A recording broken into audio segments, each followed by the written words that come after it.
നോക്കൂ, അള്ളാഹു അല്ലാത്ത ഇവർ ആരാധിക്കുന്നവരുടെ അവരുടെ ഇലാഹുകളുടെ കൈകളിൽ ആകാശഭൂമികളിൽ യാതൊന്നിന്റെയും മുൽക്കില്ല, ഉടമസ്ഥത അവർക്ക് ഒന്നിന്റെയും അവരുടെ കൈകളിലില്ല, ഒരു പങ്കുമില്ല.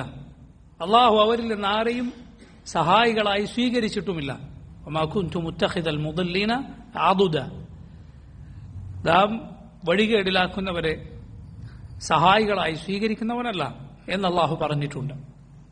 ഇനി ബാക്കിയുള്ളത് അള്ളാഹുവിനോട് പറഞ്ഞ് കാര്യം നേടിത്തരിക എന്ന ഷഫാഅത്താണ്. ഷഫാഅത്താകട്ടെ അള്ളാഹുവിങ്കിൽ ശുപാർശ പറയാൻ അവൻ അനുവാദം നൽകിയവർക്കല്ലാതെ ഒരാൾക്കും സാധ്യമല്ല. ആർക്കു വേണ്ടിയേ ശുപാർശ നടക്കുകയുള്ളൂ?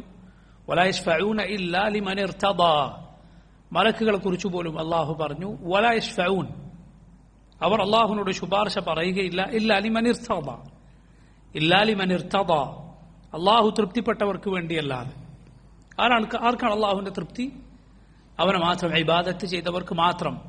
അബൂ ഹുറൈറ റളിയല്ലാഹു അൻഹു റസൂലുള്ളാഹി സ്വല്ലല്ലാഹു അലൈഹി വസല്ലമയോട് ചോദിച്ച ചോദ്യത്തിലുള്ളതുപോലെ, മൻ അസ്അദുൻ നാസി ബിശഫാഅതിക യൗമൽ ഖിയാമത്തി യാ റസൂലല്ലാഹ്, അള്ളാഹുവിന്റെ റസൂലെ, അന്ത്യനാളിൽ അങ്ങയുടെ ശുപാർശ ലഭിക്കുകയും അങ്ങനെ സൗഭാഗ്യം നേടുകയും ചെയ്യുക ആരാണ്? റസൂലുള്ളാഹി സ്വല്ലല്ലാഹു അലൈഹി വസല്ലം പറഞ്ഞു, അസ്അദുൻ നാസി ബിശഫാഅതി യൗമൽ ഖിയാമ മൻ ഖാല ലാ ഇലാഹ ഇല്ലല്ലാഹ് ഖാലിസൻ മിൻ ഖൽബിഹി, പരലോകത്ത് എന്റെ ശുപാർശ ലഭിച്ച് സൗഭാഗ്യം അടയുക ആരാണോ ലാ ഇലാഹ ഇല്ലല്ലാഹ് എന്ന് പറഞ്ഞത്. എങ്ങനെ? ഖാലിസൻ മിൻ ഖൽബിഹി, അവന്റെ ഹൃദയത്തിൽ നിന്ന് ഒരു കലർപ്പുമില്ലാതെ. മറ്റു ചില റിവായത്തുകളിൽ കാണാം, അവന്റെ നാവ് പറയുന്നതിനെ ഹൃദയം ശരിവെക്കുന്നു, അവന്റെ ഹൃദയത്തിലുള്ളതിനെ നാവ് ശരിവെക്കുന്നു.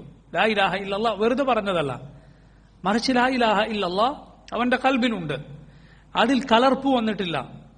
ലാ ഇലാഹ ഇല്ലല്ലാഹ് നാവ് കൊണ്ട് പറയുകയും അള്ളാഹു അല്ലാത്തവരെ വിളിച്ചു പ്രാർത്ഥിക്കുകയും ചെയ്താൽ അവന്റെ ലാ ഇലാഹ ഇല്ലല്ലാഹ് ഖാലിസായ വാക്കല്ല, മറിച്ച് അത് കലർപ്പ് വന്ന വാക്കാണ്. അതിന്റെ നിബന്ധന പൊളിഞ്ഞിരിക്കുന്നു, അത് ശരിയാകാനുള്ള നിബന്ധന തകർന്നു പോയിരിക്കുന്നു.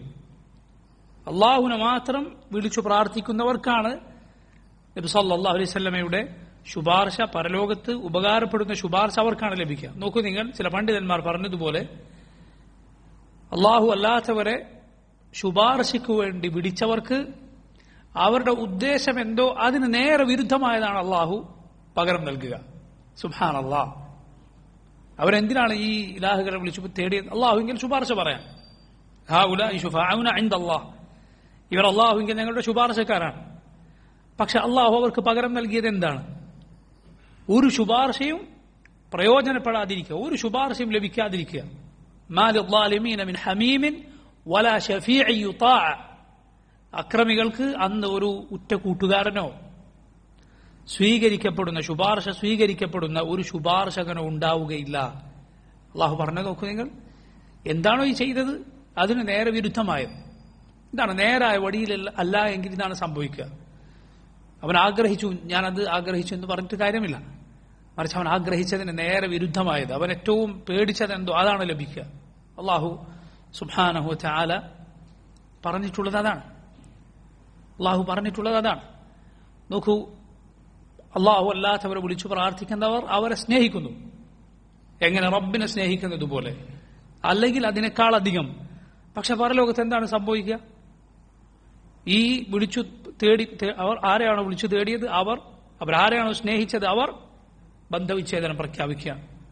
ഇത്തബറഅ അല്ലദീന ഇത്തബഉ മിനല്ലദീന ഇത്തബഉ വറഅഉൽ അദാബ വതഖത്തഅത് ബിഹിമുൽ അസ്ബാബ്.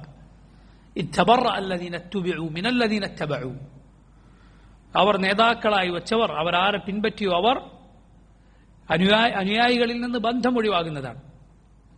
വറഅഉൽ അദാബ്, അവർ ശിക്ഷ കാണും. വതഖത്തഅത് ബിഹിമുൽ അസ്ബാബ്, അവരുടെ ബന്ധങ്ങളെല്ലാം അവിടെ മുറിഞ്ഞു പോവുകയാണ്. അവർ തമ്മിലുള്ള ബന്ധങ്ങൾ അവിടെ മുറിഞ്ഞു പോകുന്നു. അള്ളാഹു പറയുകയാണ്. നോക്കൂ നിങ്ങൾ, സ്നേഹിച്ച സ്നേഹം ശത്രുതയായി പരലോകത്ത് മാറുന്നു. അള്ളാഹു പറഞ്ഞല്ലോ, വഇദാ ഹുശറ الناس كانوا لهم اعداء, ജനങ്ങൾ ഉയർത്തെഴുന്നേൽപ്പിക്കപ്പെടുന്ന നാളിൽ അവർ ഇവരുടെ ശത്രുക്കളായിരിക്കും. വകാനു ബിഇബാദതിഹിം കാഫിരീൻ, ഇവർ ചെയ്ത ഇബാദത്തിനെ അവർ നിഷേധിച്ചു കളയും. എന്താണോ ഉദ്ദേശം നേരെ എതിരായത് നടക്കുകയാണ്. ഈ പറയുന്ന ആളുകൾ ഒരു തൗഹീദിന്റെ ആളുകളോട് എന്താണ് ഞാൻ പറയാം? നിങ്ങൾക്ക് സ്നേഹമില്ല, അംബിയായിനോട് ഔലിയായിനോട് സ്നേഹമില്ലാത്തവരാണ്, അവരോട് ബഹുമാനമില്ലാത്തവരാണ്, അവരുടെ ഷഫാഅത്ത് നിങ്ങൾക്ക് ലഭിക്കുകയില്ല. അവരുടെ കൈ പിടിച്ചിട്ടല്ലാതെ അവരുടെ കൂടെ അല്ലാതെ ആർക്കാണ് സ്വർഗത്തിൽ കടക്കാൻ സാധിക്കുക? എന്നിട്ട് സുബ്ഹാനല്ലാഹ് ഒരിക്കലും പറയാൻ പാടില്ലാത്ത അങ്ങേറ്റം മോശമായ ഉദാഹരണം റബ്ബിനെ കുറിച്ച് പറയുന്നത് കാണാം.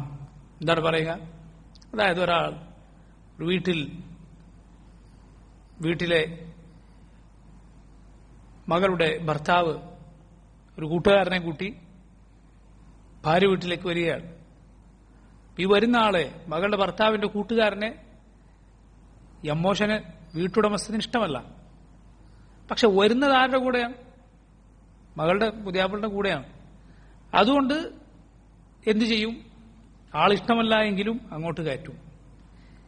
ഇത്ര ഒരിക്കലും റബ്ബിനെ കുറിച്ച് പറയാൻ പാടില്ലാത്ത, നിലവാരമില്ലാത്ത ഇതുപോലുള്ള ഉദാഹരണങ്ങൾ വരെ പറയുന്നത് കാണാം. അവനെ റബ്ബിന് ഇഷ്ടമല്ല, പക്ഷെ ഇഷ്ടമുള്ളവരുടെ കൈപിടിച്ചു വരുന്നു എന്നതുകൊണ്ട് അവനെ അള്ളാഹു രക്ഷപ്പെടുത്തുമെന്ന്. അതാണ് വിളിച്ചത്, യാ റസൂലല്ലാഹ് ഖുദ് ബിയദി, അള്ളാഹുവിന്റെ റസൂൽ എന്റെ കൈപിടിക്കൂ. അതാണ് മുഹീദ്ദീൻ ശൈഖിനെ കുറിച്ച് പറഞ്ഞത്, എന്റെ മുരീദന്മാരാരും നരകത്തിലില്ല. എന്തുകൊണ്ടാണ്? കാരണം മുരീദന്മാർ മോശക്കാരാണെങ്കിലും കുഴപ്പമില്ല, അവർ പിടിച്ചിട്ടുള്ള ഷെയ്ഖ് അള്ളാഹുവിന് ഇഷ്ടപ്പെട്ട ആളാണ്. അതാണ് ഈ പറഞ്ഞു വെക്കുന്നത്. അള്ളാഹുവിനെ കുറിച്ച് സൂഉദ്ദൻ, ഒരിക്കലും വെച്ചു പുലർത്താൻ പാടില്ലാത്ത മോശം, അങ്ങേറ്റത്തെ മോശമായ ഊഹവും ചിന്തയും വെച്ചു പുലർത്തിയവരാണവർ എന്ന് ഇമാം ഇബ്നുൽ ഖയ്യിം റഹിമഹുല്ലാഹ് അദ്ദേഹം പറഞ്ഞത് കാണാം. എന്ത് റബ്ബിനെ കുറിച്ച് പറയുന്നവർ തോന്നിവാസ്യങ്ങളും വൃത്തികേടുകളും ഒക്കെ ചെയ്തിട്ട് ഇങ്ങനെ റബ്ബിന്റെ പ്രിയപ്പെട്ടവരായ ഔലിയായിനെ, അംബിയായിനെ പിടിച്ചാൽ മതി, അവരോട് തേടിയാൽ മതി, പരലോകത്ത് രക്ഷപ്പെടും എന്ന് വിചാരിക്കുന്നവൻ അള്ളാഹുവിനെ കുറിച്ച് സൂഉദ്ദൻ, അള്ളാഹു കഠിനമായ ശിക്ഷയാണ് നൽകുക ആർക്ക്? അള്ളാഹുവിനെ കുറിച്ച് സൂഉദ്ദൻ വെച്ചു പുലർത്തിയവർക്ക്. ആ സൂഉദ്ദനാണ് ഖുർആനിൽ അള്ളാഹു പറഞ്ഞു, വദാലികും ظنكم الذي ظننتم بربكم أرداكم فأصبحتم من الخاسرين. അള്ളാഹുവിനെ കുറിച്ച് നിങ്ങൾ വെച്ചു പുലർത്തിയ മോശം ചിന്തയാണത്, അത് നിങ്ങൾ നശിപ്പിച്ചു, അങ്ങനെ നിങ്ങൾ നഷ്ടക്കാരുടെ കൂട്ടത്തിൽ അകപ്പെട്ടു. റബ്ബിനെ കുറിച്ച് സൂഉദ്ദൻ വെച്ചു പുലർത്തുക അങ്ങേറ്റം മോശമായ കാര്യമാണ്.